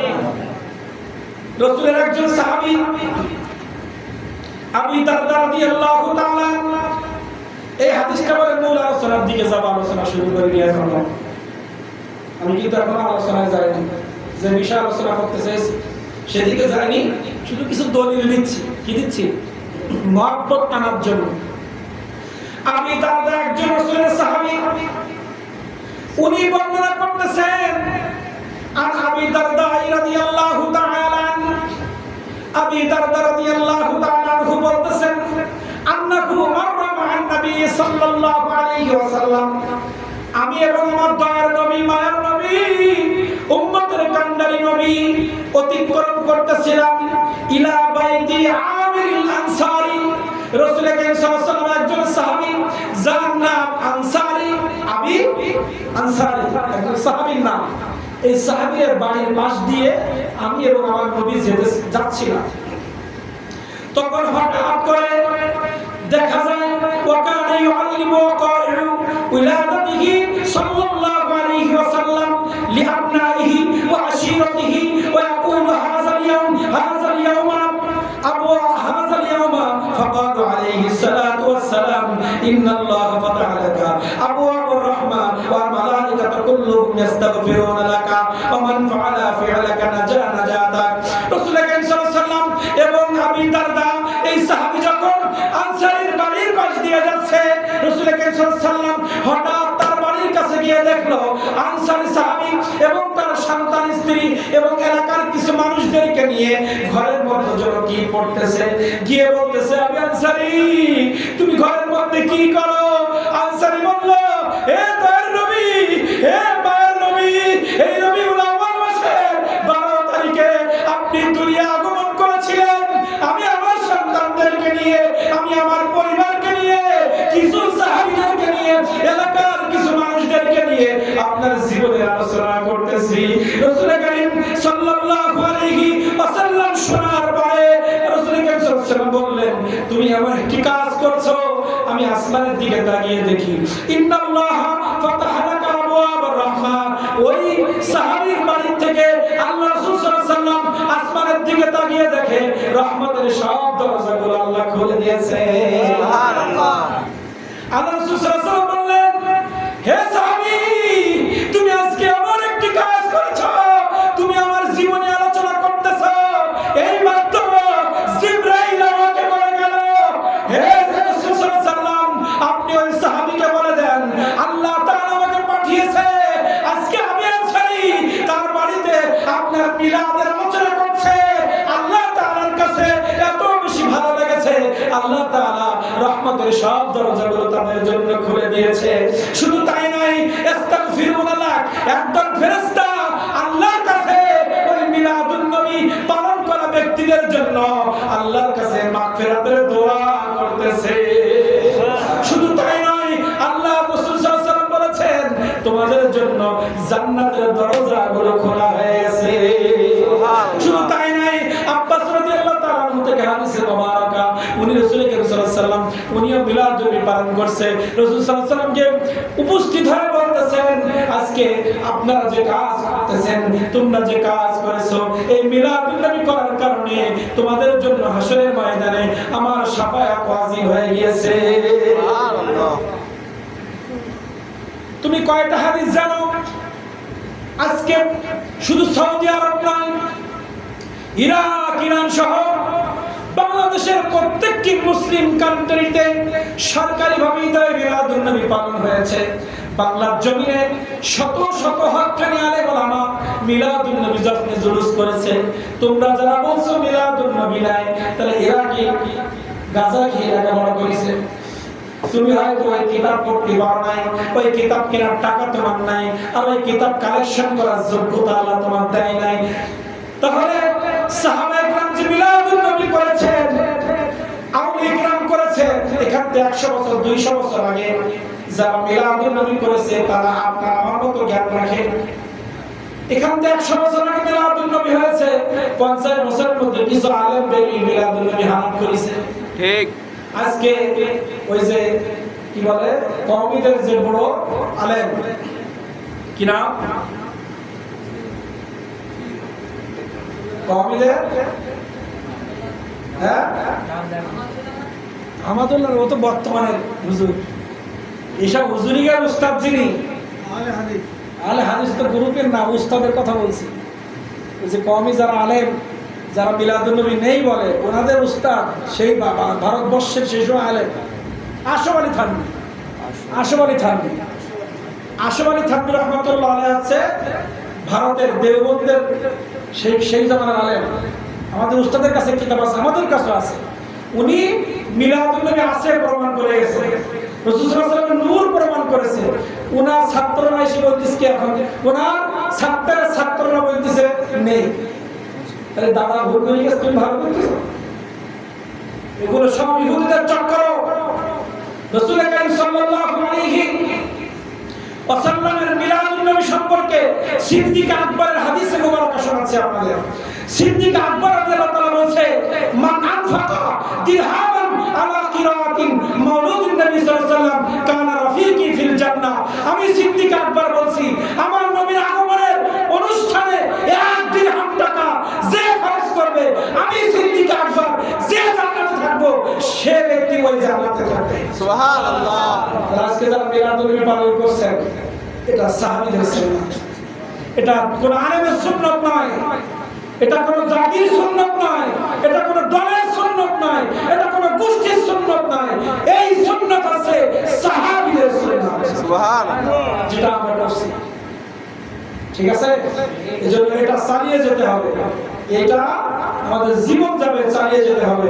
ওমর ফারুক রাদিয়াল্লাহু তাআলা বলছে, যে সমাজের মধ্যে মিলাদুন নবীর অনুষ্ঠান হয় ওই সমাজে মরা ইসলাম জিন্দা হয়ে যাবে। কারণ যে সমাজে রাসূল কারীম সাল্লাল্লাহু আলাইহি ওয়াসাল্লামের মহব্বত নাই ওই সমাজ জাহান্নাম। কারণ আপনি দাড়ি রাখবেন, রাজনীতি করবেন, আপনি ক্ষমতায় যাবেন, আমার নবী তো তোমাদের সবকিছু শিখাইছে, সেই নবীর আদর্শ বিলীন করে দিয়ে তুমি কিসের পিছনে ছুটছো? যে নবী সাল্লাল্লাহু আলাইহি ওয়াসাল্লাম জীবনে মিথ্যা বলে নাই। আজকে আমাদের সমাজে আমি কারোর নাম বলতে চাই না, সকালে বলে একরকম, বিকালে বলে একরকম, আজকে মাহফিলে বলছে একরকম, কালকে মাহফিলে গায়ে পড়ে। ঠিক সব চেয়ারের জন্য, ক্ষমতার জন্য। ঠিক। এখান থেকে 5 বছর আগে যে কাজগুলোকে হারাম বলেছে, এখন এসে সেটাকে জায়েজ করতেছে। ঠিক। কিন্তু যারা ওলি আল্লাহ কদমে থাকে, যারা আহলে সুন্নাত ওয়াল জামাত, তারা 100 বছর আগেও যে কথা বলেছে, আমি বলবি আজকেও যা বলছি, এখান থেকে মৃত্যু 1 সেকেন্ড আগে পর্যন্ত তাই বললো। আর যারা দুনিয়ার গোলামি করে, চেয়ারের গোলামি করে, দুনিয়ার স্বার্থ নিয়ে কাজ করে, তারা কালকে একরকম, আজকে একরকম, পরশু একরকম, কোন সকালে একরকম, বিকালে একরকম। ঠিক। রাসূল কারীম সাল্লাল্লাহু আলাইহি ওয়াসাল্লাম বলেছেন, কিয়ামতের আগে একদল আমার উম্মত, তারা সকালে ঈমানদার হবে, বিকালে বেঈমান হবে। হাদিসের বাস্তবায়ন লাগবে না। সকালে বলে ঈমানদার হবে, বিকালে বেঈমান হবে। ঠিক না বলে? বলে আমরা সুন্নতের বাইরে, আমরা কোরআন দিয়ে, ইসলাম দিয়ে রাষ্ট্র কায়েম করব, কিন্তু কাজ হচ্ছে সব সুন্নত বিরোধী। ঠিক। প্রত্যেকটা পদক্ষেপ রাসূলের আদর্শের বাইরে, কিন্তু মুখে আছে কোরআন, মুখে আছে কি? এই দুনিয়ার অবস্থা থেকে একটা হাদিস মনে পড়ে গেল, সেই 9-10 পড়েছি। রাসূল সাল্লাল্লাহু আলাইহি ওয়াসাল্লাম বলেছেন, কিয়ামতের আগে আমার একদল উম্মত থাকবে, তাদের কোরআন থাকবে ঠোঁটে। কোথায়? মুখে শুধু বলবে আমরা কোরআন চাই, ইসলাম চাই, খোঁজ নিয়ে দেখবেন ওর ঘরেও ইসলাম নাই, ওর দলেও ইসলাম নাই। ঠিক। শুধু চোখের পানি ছাড়া কোনো উপায় নাই। রাসূল সাল্লাল্লাহু আলাইহি ওয়াসাল্লাম কত 500 বছর আগে বলেছে, কিয়ামতের আগে কিছু ব্যক্তির মুখে থাকবে ইসলাম, কিন্তু সেই ইসলাম এই হুড়ুকুড়ুর নিচে যাবে না। কোথায়? হাদিস দেখবেন, হাদিস দেখবেন। রাসূল সাল্লাল্লাহু আলাইহি ওয়াসাল্লাম বলেছে কোরআন থাকবে ঠোঁটে, ঠোঁটে মানে জবানে, ওই ইসলাম গলা দিয়ে নিচে নামবে না। তার মানে কি? অন্তরের মধ্যে ইসলাম থাকবে না, শুধু মুখে থাকবে। কোথায় থাকবে? আজকে সমাজে তাই দেখা যায়। আজকে এটা জায়েজ, কালকে ওটা হারাম। হ্যাঁ, আজকে বলতেছি অমুকের পিছনে ঘোরো, কালকে বলছি ওর পিছনে ঘুরে না। এখন আমরা এখানে আবার পলিটিক্সের বিষয় চলে আসবে, এই জন্য এই বরকতের মাহফিলে কোনো নাপাক কথা বলবো না। ঠিক। বরকতের মাহফিলে কোনো বলবো না, কিন্তু শুধু চোখ কান খোলা রাখার জন্য বলছি। বাবা রাসূল সাল্লাল্লাহু আলাইহি ওয়াসাল্লাম কিন্তু বলে গেছে, যাদের ঠোঁটে ইসলাম থাকবে, কাজে থাকবে না, তারা মুনাফিক। যাদের মুখেও থাকবে, অন্তরে থাকবে, কাজেও। ইমানের স্তর কয়টি? 3টা, অন্তর, মুখ আর কাজ। এই 3টার নাম হচ্ছে ইমানদার। মুনাফিক কি কাফেরদের মধ্যে থেকে বের হয় না মুসলমানদের মধ্যে থেকে বের হয় বলেন? সবাই বলেন মুনাফিক কাদের বলে? কাফেরদের বলে না, আমাদের মতো টুপি দাড়িওয়ালাদের মধ্যে যারা 2 নম্বর তাদেরকে মুনাফিক বলে। কি বলে? তাহলে ইমানদারের সংখ্যা কয়টা? অন্তরে যা থাকবে, মুখেও যা থাকবে, কাজেও তাই করবে। 3টার নাম আছে ইমানদার। তাহলে আমি মুখে যদি কোরআন বলি, আমার কাজেও কোরআন থাকবে, আমার অন্তরেও কোরআন থাকবে। আমি যদি রাসূলের কথা মুখে বলি, অন্তরে রাসূল থাকবে, মুখেও রাসূল থাকবে, আমার চলার মধ্যে রাসূলের সুন্নাহ থাকবে। যখনই দেখবেন মুখে আছে ইসলাম কোরআন, কাজে নেই, তার পরিবারে নেই, তার কাজের মধ্যে নেই, তখন মনে করবেন ডাইরেক্ট মুনাফিক। মুনাফিক ধরার জন্য কারোর কাছে যাওয়া যাবে না, আপনি নিজেই মুনাফিক বের করতে পারবেন। যাদের মুখ আর কাজ ভিন্ন, অন্তর তো বোঝা যায় না, অন্তরটা বোঝা যায় না, অন্তরটা বাদ দেন। 3টার সমান ইমান, অন্তর, মুখ আর কাজ, এই 3টার সমান ইমানদার বলে। এখন কার মনে কি আছে আমরা তো জানি না, তো 2টা জিনিস পরীক্ষা করবে। মুখে যারা কোরআনের কথা বলছে, ইসলামের কথা বলছে, এদের এই মুখের কথার সাথে কাজের যদি মিল না থাকে, কাজের মধ্যে যদি শরীয়ত বিরোধী হয়, ইসলাম বিরোধী হয়, মনে করবেন এরা টাটকা মুনাফিক। এদের সাথে থাকলে আপনারও জীবন যাবে, হোক আর পরকাল সব যাবে। ঠিক। রহমতে আলাম নূরে মুজাসসাম, সাহাবীরা আদর বানায় ওই নবীজির ঘাম, সাহাবীরা আদর বানায় ওই নবীজির ঘাম। তোমরা শোনো জানো মানো কেমন আমার নবীজি, যাহার পাগল চন্দ্র সূর্য তারকারাজি, যাহার পাগল চন্দ্র সূর্য তারকারাজি। তোমরা আরো শুনবি সুন্দর কাহিনী, জান্নাতের রুমে রুমে লেখা নবীর নাম, জান্নাতের রুমে রুমে লেখা নবীর নাম। আমার উঠাইছেন 11টার সময়, কটা গলা ভাঙার ভাব দেখতেছেন, কিন্তু আওয়াজ হচ্ছে মহব্বত থাকলে গলা ভেঙে গেছে কি কথা স্পষ্ট আছে না? আপনারা বিরক্ত হয়ে গেছেন, বুঝতে পারছেন? হয়েছে, ও বোঝা যায়। আনাসি কানাসি 2-1জনের চেহারা দেখলে বোঝা যাচ্ছে, অত বললে হবে না, চেহারা দেখলে বোঝা যায়। কিছু কিছু মানুষের মুখে হাসি, আর কিছু কিছু মুখ এরকম কালো হয়ে গেছে, তার মানে এই ওয়াজ ভালো লেগেছে। ঠিক আছে? ইমান রাসূল সাল্লাল্লাহু আলাইহি ওয়াসাল্লাম বলছে, আল্লাহ তাআলা বলছে, আমার নবীর কথা, কোরআনের কথা যখন কেউ শুনবে, যদি 10% ইমান থাকে, ইমানদার বোঝার জন্য বলছি। সূরা আনফাল, ইন্নামাল মুমিনুনা আল্লাযীনা ইযা যুকিরাল্লাহু ওয়াজিলাত কুলুবুহুম ওয়া ইযা তুলিয়াত আলাইহিম আয়াতুহু যাদাতুহু হাযারাতুহু ঈমান। সুবহানাল্লাহ।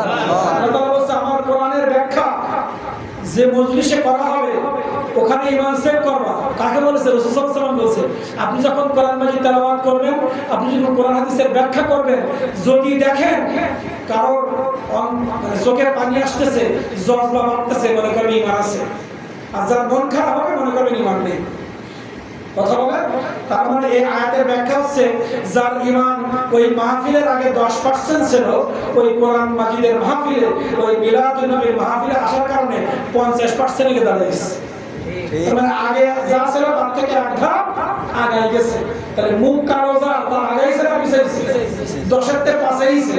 আর যার শোনার ইচ্ছা, তার 10-এর থেকে 50 গেছে। কোথায় গেছে? 10-এর থেকে 50-এ কোথায় গেছে? যাই হোক, সামনে আরো অনুষ্ঠান আছে, আলোচনা শোনা যাবে। আমরা মিলাদুন নবীর কিছু দলিল দেওয়ার চেষ্টা করছি, আর কিছু মানে মহাব্বতের আলোচনার কথা ইচ্ছা ছিল আজকে। রাসূল সাল্লাল্লাহু আলাইহি ওয়াসাল্লাম দুনিয়ায় আসার সময় দুনিয়ার আবহাওয়া কেমন ছিল, উনি আমাদের মতো না। উনার আশা, উনার মায়ের পেটে যাওয়া, উনার দুনিয়া আসা, উনার ছোটবেলার দৃশ্য, উনার যুবক বয়সের চলাফেরা, উনার জীবন আর আমাদের পৃথিবীর সব কোটি কোটি মানুষের জীবন যদি এক পাল্লা আনা হয়, আর রাসূল সাল্লাল্লাহু আলাইহি ওয়াসাল্লামের জীবনের 1 ঘন্টার আমল এক পাল্লায় দিলেও রাসূল সাল্লাল্লাহু আলাইহি ওয়াসাল্লামের পাল্লা ভারী হয়ে যাবে। কি হয়ে যাবে? ভারী হয়ে যাবে। রাসূল সাল্লাল্লাহু আলাইহি ওয়াসাল্লামের সাথে আমাদের কারো কোনো তুলনা একটা আয়াত পড়ি। ইমানদারদের রাসূল সাল্লাল্লাহু আলাইহি ওয়াসাল্লাম বলেছে সূরা মুজাদালা, ইয়া আইয়ুহাল্লাযীনা আমানু ইযা নাজাইতুমুর রাসূলা ফাকাদ্দিমু বাইনা ইয়াদাই নাজওয়াকুম সাদাকা। আল্লাহ তাআলা বলেছে, হে আমার নবী, আপনি আপনার উম্মতদেরকে বলেন আপনার সাথে পার্সোনাল যদি কেউ কথা বলতে চায়, পার্সোনাল। রাসূল করিম সাল্লাল্লাহু আলাইহি ওয়াসাল্লামের জীবদ্দশা আপনারা নজরে না দেন না, হুজুরিয়া দলিল দিচ্ছি কোরআন থেকে। আল্লাহ তাআলা বলছে, হে নবী, আপনি সবাইকে জানায় দেন পার্সোনাল ভাবে যদি আপনার সাথে কেউ কথা বলতে চায়, তার সুখ দুঃখের কথা, তার ব্যবসার কথা, চাকরির কথা, পার্সোনালি আপনার সাথে যদি দেখা করতে চায়, আপনার সাথে দেখা করার আগে সদকা দেবেন। মানে রাসূল সাল্লাল্লাহু আলাইহি ওয়াসাল্লাম দেখা করার আগে বকরি অথবা ছাগল অথবা দেখা ওই সময় দিরহাম, ওখানে ওই সময় 1 দিরহাম বা 2 দিরহাম গরিব মানুষের দান করি, তারপর রাসূল সাল্লাল্লাহু আলাইহি ওয়াসাল্লাম দেখা করতে যেতেন। দান করার মাধ্যমে নিজেকে পবিত্র করে দেখা করতে যেতেন। আমি ছোটবেলায় দেখতাম বিশ্বাসের সাথে আলেমদের সাথে মুসাফা করে টাকা দেয়। আমি বলতেছি পেলো ওখানে আয়াত পড়ি দেখি এত রাসূলের সুন্নাহ। সাহাবীরা যখন রাসূল সাল্লাল্লাহু আলাইহি ওয়াসাল্লাম দেখা করতে যেত, দেখা করতে যাওয়ার আগে গরিব মানুষের টাকা দিতে যেত। কারা দেশ? আমার নবীর সম্মান বুঝিয়েছে আল্লাহ তাআলা। যাদের নসিব নেই তারা আয়াত বর্ণনা করেছে, আজ কি পড়তেছেন বসে বসে। মানে এই আয়াত নাযিলের প্রেক্ষাপট হচ্ছে রাসূল সাল্লাল্লাহু আলাইহি ওয়াসাল্লামের জামানায় কিছু ইহুদি মুশরিক ছিল, তারা বারবার গিয়ে রাসূল সাল্লাল্লাহু আলাইহি ওয়াসাল্লামকে ডিস্টার্ব করত, এলোপাতাড়ি প্রশ্ন করে রাসূলকে বিরক্ত করত। কি করত? মানে ধরেন ওই সময় 100 জন মুসলমান ছিল আর হাজার হাজার ইহুদি খ্রিস্টান। এখন ওরা ওই বারবার রাসূল সাল্লাল্লাহু আলাইহি ওয়াসাল্লামকে এসে শুধু প্রশ্ন করে, এটা কি হবে, ওটা কি হবে, মানে জানার জন্য না, ডিস্টার্ব করার জন্য। আল্লাহ জানে না? আল্লাহ জানে কি না? এখন এমন একটা পরিস্থিতি আসছে যেসব সাহাবীরা রাসূল সাল্লাল্লাহু আলাইহি ওয়াসাল্লামকে বেশি মহব্বত করে তারা আর পার্সোনাল দেখা করার সুযোগ পাচ্ছে না। আর ইহুদিদের এটা চাইছিল আমরা বেশি রাসূলকে বিজি রাখবো যাতে রাসূলের কাছের মানুষগুলো যেতে না পারে। এজন্য রাসূল সাল্লাল্লাহু আলাইহি ওয়াসাল্লাম আল্লাহ তাআলা দেখলো এই কাফের বেঈমানরা ফিরে রাসূলের সাথে দেখা করতেছে, এখানে যদি ফি দেওয়া লাগে তো ফি দিতে গেলে কাফেররা জীবনে আসবে না, ওরা মান না পেয়ে যেতে আসে। এজন্য আল্লাহ আয়াত নাযিল করে বলল, আজকের থেকে এই মুহূর্ত থেকে যারাই আমার রাসূলের সাথে দেখা করতে যাবে টাকা দেওয়া লাগবে, সবকে করা লাগবে। এবার কাফের মুশরিক তো দিল, রাসূল তো অর্ডার দিয়েছে, এতদিন তো ফ্রি ফ্রি অনেক মাসলা নিয়ে আসলাম, অনেক ডিস্টার্ব করলাম, টাকা দিয়ে মুহাম্মাদের কাছে যাবো না। আগে ফিরে গেছে, এবার টাকা দেওয়া লাগতেছে। এইবার আল্লাহ রাসূল সাল্লাল্লাহু আলাইহি ওয়াসাল্লাম বলেন সাহাবীরা কি করবে?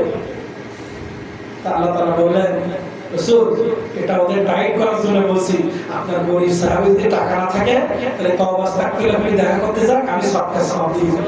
সুবহানাল্লাহ। ইয়া আইয়ুহাল্লাযীনা আমানু ইযা নাজাইতুমুর রাসূলা ফাকাদ্দিমু বাইনা ইয়াদাই নাজওয়াকুম সাদাকা। আল্লাহ তাআলা বলেন আমার রাসূলকে সাথে দেখা করার জন্য সাদকা দিয়ে দেখা করতে হবে।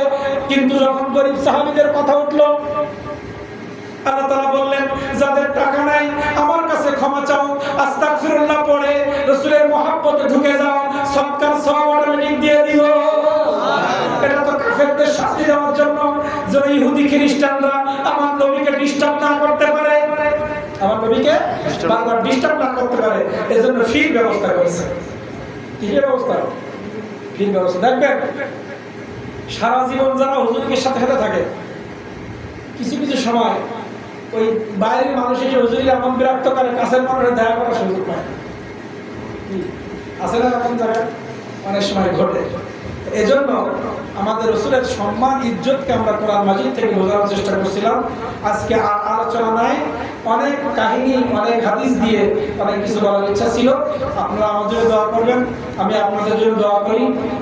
যদি আমার কথার ভিতরে কোরআন হাদিসের ভুল আলামত হয় নাই, যদি এমনি বোঝানোর ক্ষেত্রে যদি কোনো বেয়াদবি হয়ে থাকে, আপনারা গুরুজন এখানে অনেক শিক্ষক আছেন, আমার উস্তাদ সমতুল্লাহ অনেক ব্যক্তি আছেন, বন্ধু বয়সের ব্যক্তি আছেন, বাবার বয়সে আছেন, আমার এই টপিকসের ভিতরে মানে কথার ভিতরে যদি কোনো বেয়াদবি মনে হয় ক্ষমা করবেন। ওয়াখির দাওয়ানা আলহামদুলিল্লাহি রাব্বিল আলামিন। আসসালামু আলাইকুম ওয়া রাহমাতুল্লাহি ওয়া বারাকাতুহু।